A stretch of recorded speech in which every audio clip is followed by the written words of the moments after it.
Well, unfortunately for me, I left the dice over here. I guess what I had done was the check to see if victory level went up some more, and didn't know where I was. Luckily I have the video to deal with.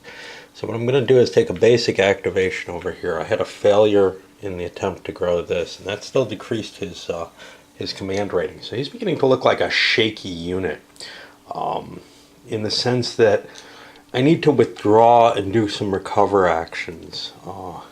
What is the other thing? Reorganize. So I may have a number of different actions I need to take there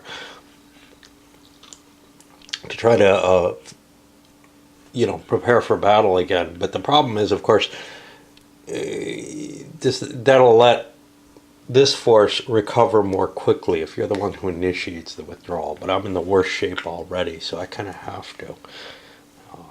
This guy can't actually do the recover action. He's too high up.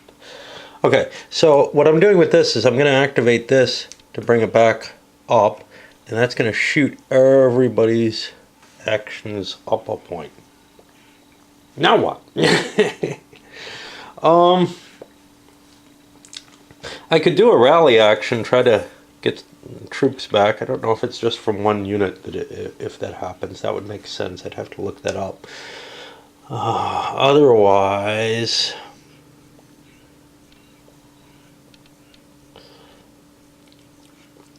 this attack feels like it's kind of failing. I was considering trying to pull out of there. There's a danger with that, though, in that I can't get completely out of the way.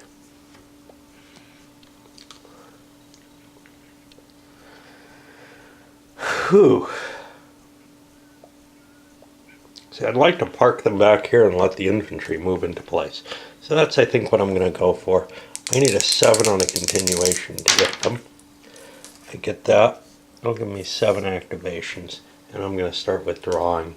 Not all of that's going to be specifically withdrawal. Like this guy can swing around and move out of the way, so this guy can withdraw. A continuation there, and I started recovering. I'm going to be on the second. Now there's these little recovery markers. I don't know what they're for. The reorganizations. I'm sorry, not recovery. He can do a recovery as well, but not at the same time. The reorg markers, I don't know what they're for, except maybe to remind you not to move the unit right away. There's no explicit rules for removing them. You can place them as a reminder for troops that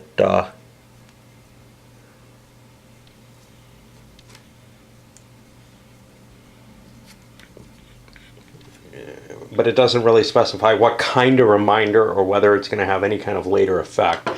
There's a little bit of fuzziness about the rules in terms of not specifying some stuff there. This guy, yeah, I guess he's fine. Okay, so we're at 1, 2, 3, 4. I could actually launch an attack with that standard bearer. I don't really like the idea of it, but I don't want to waste an action, so I'm going to take care of that too. And here I'm hitting this infantry here, who's not particularly in good shape. And we've got, okay, that's +1 for my morale checks only, basically. We got heavy hitting medium, that's +1. Cav hitting infantry, that's +2. That's a disordered unit, so it's gonna, no, it's not being charged. Okay. So I'm at +2 on the, looks like +3 on the die roll. Guess I could have moved my leader in to give me more. But +3 on the die roll is pretty good. That gets me up to 10. That's going to only do 1 hit to these guys. They have to make a further check, though, and they'll have to make a retreat. Their further check is only on a 2. They succeed, and then they fall back. And the problem of that all is, of course, I have to follow them in. And here's kind of the problem. I could just keep playing right in front of the camera. I don't feel like that's particularly an effective way to cope with this kind of game. I'm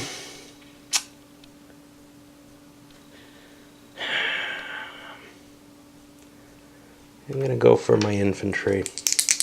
Got them up to a 10. They're pretty likely to move. And they're going to start pushing forward. Now, I can't move all the units, so I got to be kind of careful what I move. They successfully moved forward. Now I'm going to take the pinks again. I get a successful roll that reduced their value. And now I'm going to do that special action of a recovery. My cat is 5 or less, so I can roll a die and I have it. This might not pay off. And I get 2 extra back. You know what I forgot to do? I forgot to make a roll on those guys for victory level 5. That doesn't help. And then for this guy, and that doesn't help. And I probably forgot with him too. All right, I got to keep thinking about what I want to do now. That was actually cheating. I can't do that. So I got a unit in combat here. I'll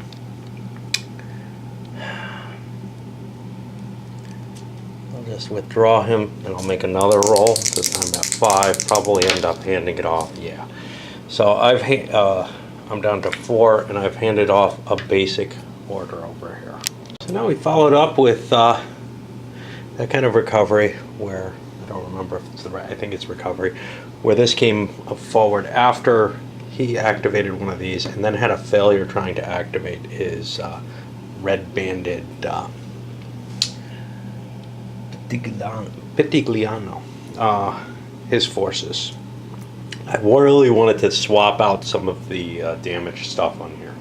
But I keep not choosing the Germans who are under Anglano because he's kind of set up so that he has 3 units facing, 2 here, 1 here, and then an attack here. This hasn't swerved to face him. It just looks like he's outnumbered and not particularly in the best of conditions. He kind of wanted these guys to withdraw or himself to withdraw, but he's holding off. Now I come to an interesting position. Do I want to roll for continuums? Is there something I really, really want to do? Or do I want to hand it off and see what they can do? In a sense, by punting, you cause some kind of nice things to happen in that, you know, you're not risking losing a command.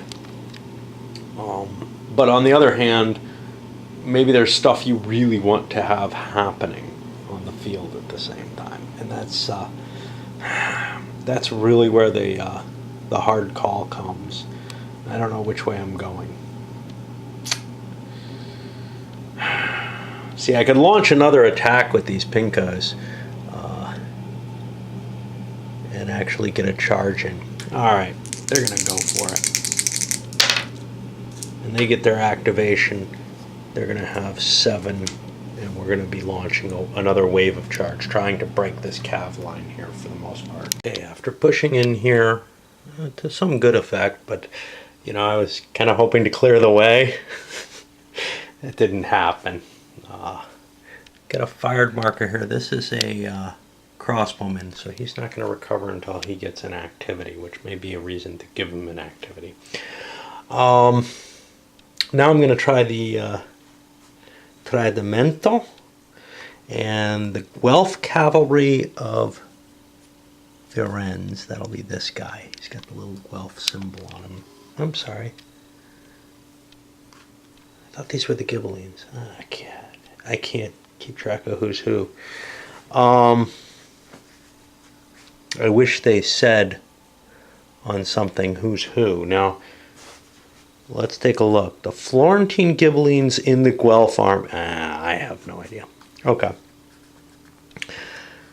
On a 2 through 6, no. First, we have to see if we can trigger this. On a 1 through 5, we have a betrayal. If a 6, it's going to be a pass, and the Guelphs are going to get a regular effect.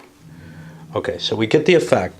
The treason on the Guelph standard, the Florentine Ghibellines takes place.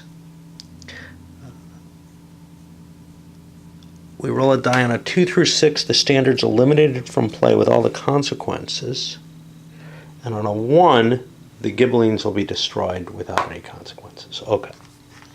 Or with all the consequences for the thing being destroyed. Okay, so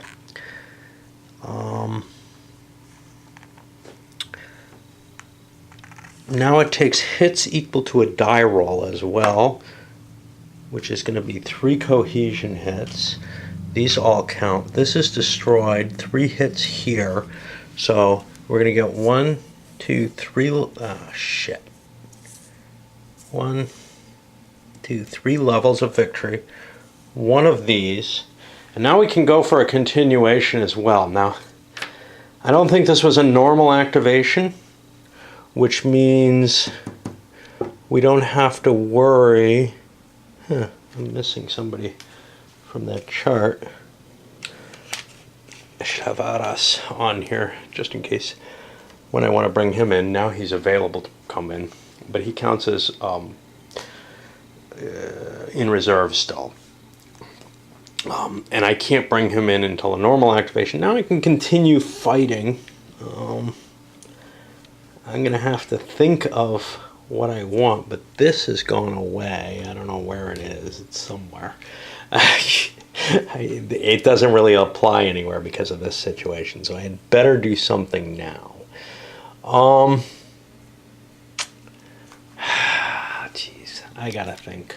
This kind of game is really tough on me because I feel like I want to cover everything, you know, every action on the field, because it's all almost, it's so pulsed and so intertwined that it's hard to come back and report. But on the other hand, it's really hard for me to do the necessary thinking for a pulsed game on camera. I guess that's kind of the problem with a lot of the Euros too, because I have to make decision on this tight turning sequence, and it's just not as much fun that way. A little sequence for the Guelphs. I took their the free activation to try to rearrange this, but ended up making attacks here that weren't very wise. I might have been better off not trying to arrange the attacks, instead tried to pull more of my units out of there. It's just this guy and this guy have a real problem getting out. They've gotten so interpenetrated that I needed to brush some of the Germans out. But even, you know, in better order than the Germans are, they're disordered and such not. I'm still not able to push them away. They're heavier cav, and that was a bad move. And then, but I can't recover while I'm in contact. So, well, reorganize or whatever. Not recover. Reorganize I can do with individual units.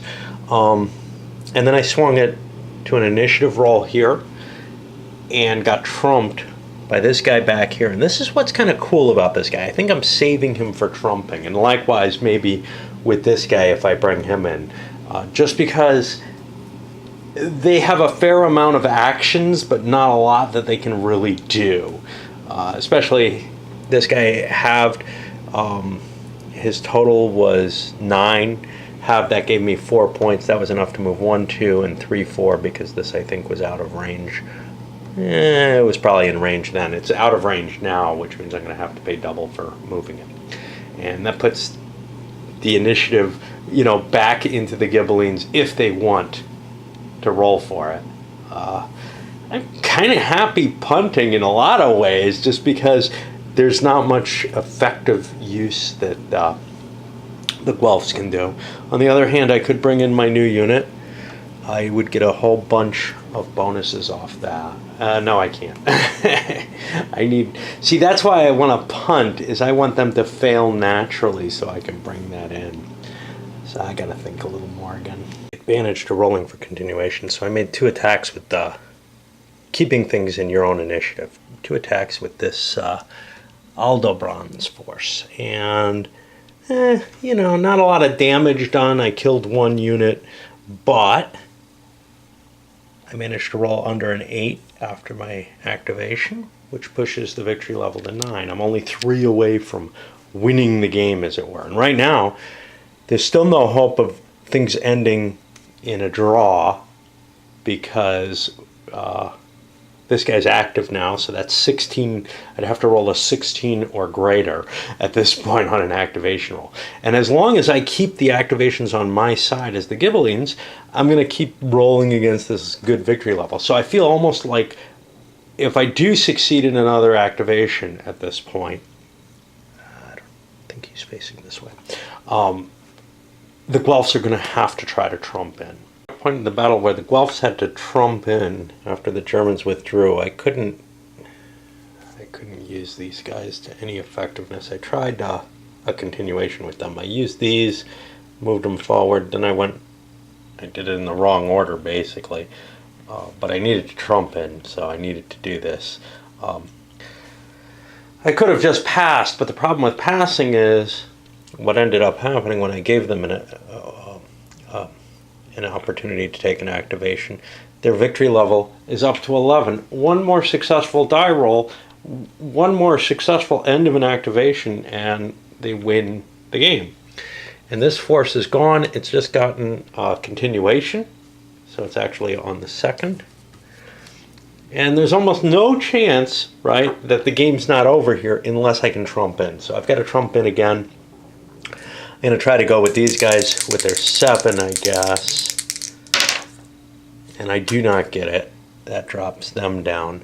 And now we're going to see a slice across coming here. They're actually 1, 2, 3, 4, 5, I believe, in range. I don't think elevations cost anything. Yeah, elevation changes don't cost anything. So I'm in range to do a hit on those forces, and then we're going to see the army pretty much break. I don't even actually have to activate them, because at anything but a 12, the game's over here. The Cav successfully slam in, and then we got a roll of a 9, which ends the game, driving the victory level up to 12. This looks like a tough one for the Guelphs to win. It's just a matter of the Ghibellines have some more effective units. The German Cav is tremendously effective. Heavy armor. I'm not sure, yet what to do. It felt to me like taking a defense on the high ground would help. It did a little bit. The initial shock was not as great as it could be. Of course, my not understanding what hills are and what they're not, and I still am not sure on this map. I think these are. I don't know about these. Maybe. There's no indication of what they could be. But there's like this little thing here on the level, but that doesn't seem to apply. So I really don't know what's the case there. So for example, if this was a hill space, well, then I couldn't take my defense there. I couldn't, because I'd get disrupted moving up onto it. But on the other hand, defending in the hill has its own value, which is it would be a attacker on lower terrain. Yeah, no, it doesn't really provide a defensive bonus. It just provides, a difficulty in moving into for Cav. So I don't know. And the woods are pretty damn painful. They automatically disrupt you if you move through them. So, well, I don't think the terrain. I don't think leaving the hills out particularly meant much for the Guelphs. If they could have gotten their infantry maybe a little further up, it would have been helpful. But the Ghibellines are just better led, and then they have a sort of couple of special events, the treachery and this coming from behind with the outflank, that by all accounts should probably do them a good deal of good in the battlefield. So, even though they're outnumbered, I think the Ghibellines have the strong advantage here. The only thing going in favor of them is we had a little period where the victory level was actually ahead for the Guelphs, and if that had kind of steamrollered a little bit, we could have seen the opposite result come. So far I like what I see. I'm not comfortable enough with the system, especially the pulsing. I figure I'll probably have the same problem when I get back around. I'm going to do Blood and Roses at some point. When I get back around to that, I think that's is going to be difficult for me as well. It's just a matter of getting used to this type of play. With the Great Battles of History, this still turns to provide a certain structure, and that helps me to play. It also helps me to play more often.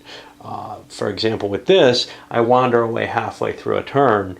There is no turn. I wander away after some activations. So I have less to kind of motivate me to keep pressing on and not take a break at a given time. All right, I guess we'll send this one up, and I'm going to do something else before I get back to this, but I am going to do all 3 battles eventually.